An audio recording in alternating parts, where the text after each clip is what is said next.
Arquitetura e Urbanismo aqui da Faculdade Serra da Mesa. E a professora Cristiane nos desafiou a gravar um vídeo falando sobre a vida de Leon Batista Albert. E o grupo é composto por mim, Valquíria, Larissa, Ana Clara e Letícia. Então, Valquíria!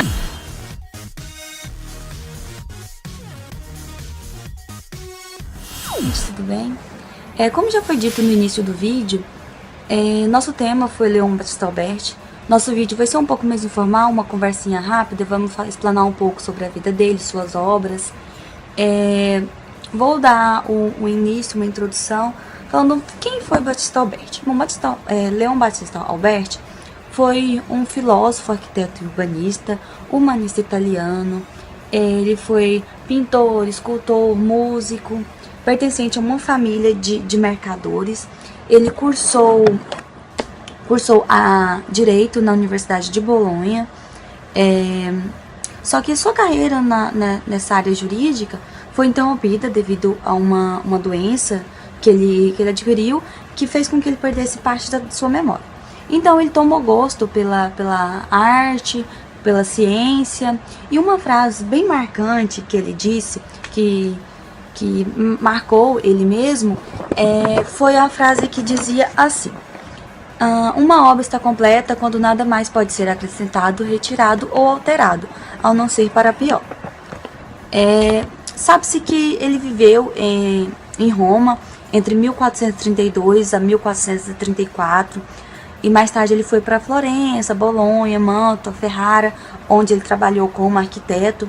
Em Roma, em 1452, o seu principal trabalho teórico foi 10 livros sobre arquitetura, o primeiro grande tratado moderno.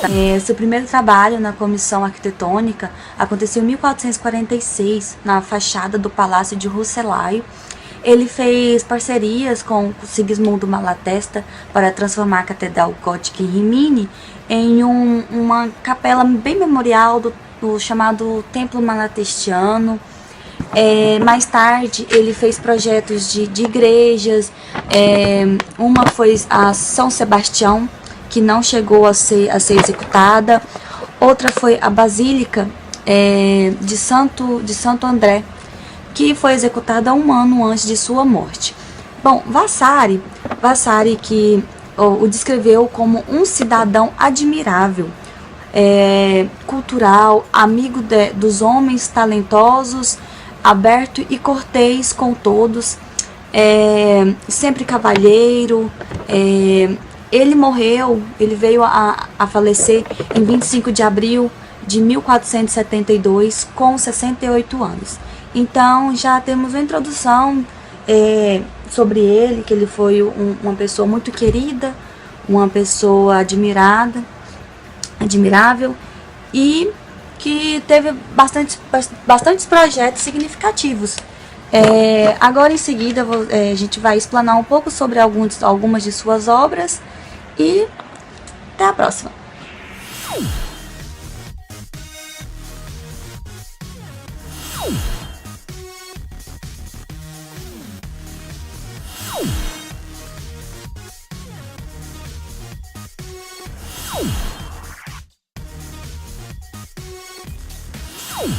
O Palácio Rucellai. O Palácio Rucellai ele foi construído entre 1446 e 1451. Ele foi encomendado por Giovanni Rucellai, um proeminente membro da família Rucellai. O palácio ele ainda pertence a esta família, e na década de 1990 ele foi sede do Museu da História da Fotografia. Leon Batista ele realizou uma obra-prima de estilo e sobriedade, e diz que projetou esse palácio como ilustração para o seu manual sobre arquitetura, aonde ele explica que a arquitetura deve impor-se mais pelo prestígio da proporção do que pela demonstração de beleza e falso. Sobre a arquitetura do palácio. A fachada ela foi concluída quando quase todos os ambientes internos já estavam concluídos. Nela contém um colmeado de pedras fortes, uniforme e plano.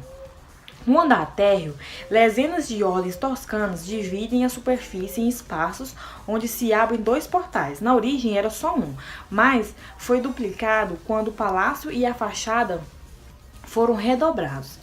Os encaixes onde foram colocadas essas portas são muito mais amplos que os outros e, por outro lado, são marcados com os mesmos escudos elegantemente esculpidos das janelas do primeiro andar.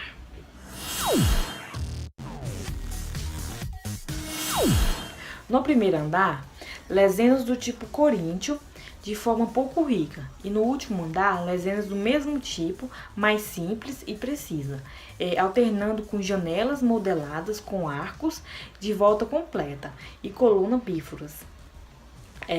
As 3 ordens sugerem muito claramente a estrutura do Coliseu de Roma. O estilo do palácio constitui um ponto de partida para toda a arquitetura das residências civis do Renascimento. No interior do palácio é de notar o pátio renascentista, apesar do fato que atualmente 2 dos lados das arcadas estarem tampados. Amplos arcos de volta completa estão sustentados por colunas com capitéis coríntios muito elaborados, recordando as colunas acima da porta do batistério de São João.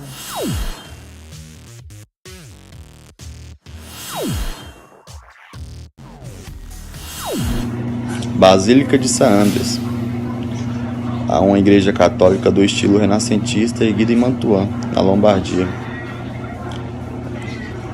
Embora as mudanças posteriores alterem o design de Albert, a igreja ainda é considerada uma das obras mais completas de Albert. A fachada é construída ao lado de uma torre de sino preexistente, baseada no esboço do antigo arco de Titus. É principalmente uma estrutura de tijolos com estuque endurecido usado como uma superfície, que possui um grande arco central, coberto com a cúpula de barris com casetones.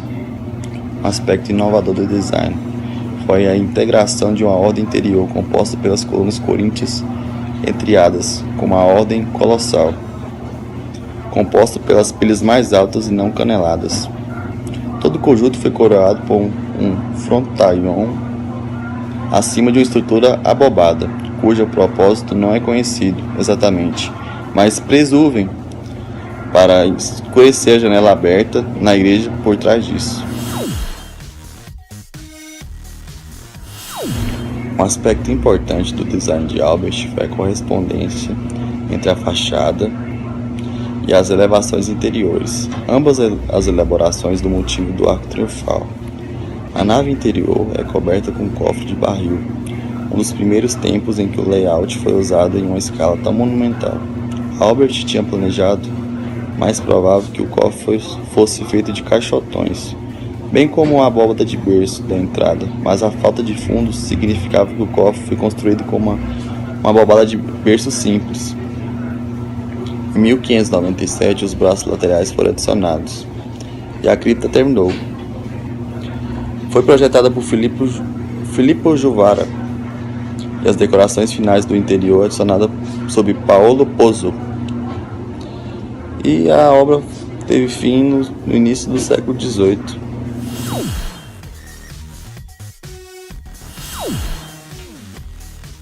Evangelista de São Marcos no Capitólio, também conhecida como São Marcos. É uma basílica de Roma localizada na Pisa, Venezia, ao lado do Palácio Venezia. É a igreja nacional dos venezianos que residem em Roma. Dedicada ao Marco Evangelista, foi construída em 336 pelo Papa Marcos e reconstruída em 833 pelo Papa Gregório V. A basílica mostra a decoração barroca devido às restaurações no século XVI e XVII.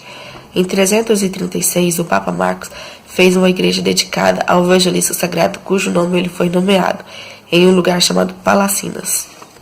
A fachada da igreja, composta por uma loja de bênçãos semelhantes à de São Pedro e Paulo, foi construída em 1466, tradicionalmente atribuída a Leão Batista Alberti, embora a historiografia recente geralmente aceite a atribuição do seu seguidor Francisco do Borgo.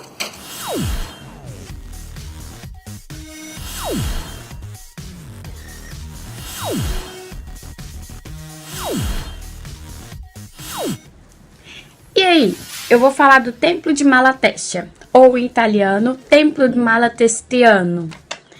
Ele é chamado de ser o templo da família Malatesta, né? Por isso que tem esse nome Malatestiano. E é a Catedral de Rimini, né? Lá na Itália. E é oficialmente, ela leva o título de São Francisco, mas toma o nome de Segismundo Pandolfo Malatesta, que comissionou a construção desse edifício para o arquiteto renascentista, que é o Leão Battista Alberti, que durou até o ano de 1450.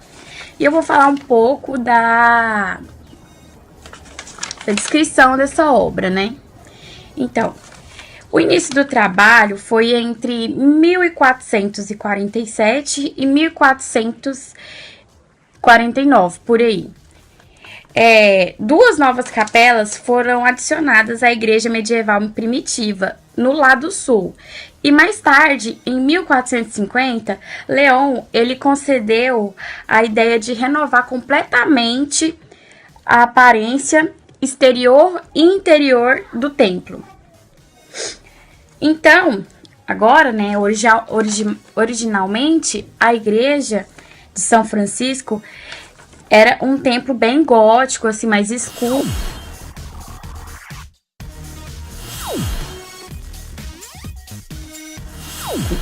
E no mesmo lugar é documentada a existência de uma outra igreja chamada Santa Maria em Trívio. E a igreja original, ela tinha um plano de chão retangular, sem capelas laterais e uma nova nave única com 3 ábsides. O centro provavelmente foi decorado com um afresco feito por Giotto, que ele era um artista, né? E esse artista também é o autor de um crucifixo que está atualmente na ápice direita. O trabalho foi realizado a pedido de São Gimundo Pandolfo Malatesta. Ele era o senhor de Rimini e condótico de renome, que encomendou a Alberti para reestruturar o templo. E 2 anos depois, quando Segismundo foi derrubado pelas tropas papais, aliado com Frederico de Montefeltro, durante este período, os trabalhos continuaram, mas com algumas mudanças substanciais. Em primeiro lugar, o monumento deveria ser criado como um mausoléu para o diretor de sua linhagem, especialmente para o amante e a falecida Isota Decreati. Na estrutura original, não se previa nenhuma cruz, nem a presença de qualquer imagem sagrada. Daí a denominação de De Templo, como os antigos templos pagãos. As esculturas de bas-relief são provavelmente o trabalho de Agostinho de Duccio, Matteo de Pace, Roberto Valturo, Basílio de Parma e Piero della Francesca. Participaram do trabalho em vários graus, a partir do qual um afresco de representa Segismundo Pandolfo Malatesta é preservado dentro do edifício, rezando diante de uma imagem de Santo Segismundo, que ele era um antepassado dele. No interior do edifício, as obras começaram 5 ou 6 anos do projeto de Alberti para a fachada. A estrutura projetada pelo gênio genovês não foi contemplada. O projeto contemplava a realização de uma cúpula de grandes dimensões, semelhante à do Panteão de Roma.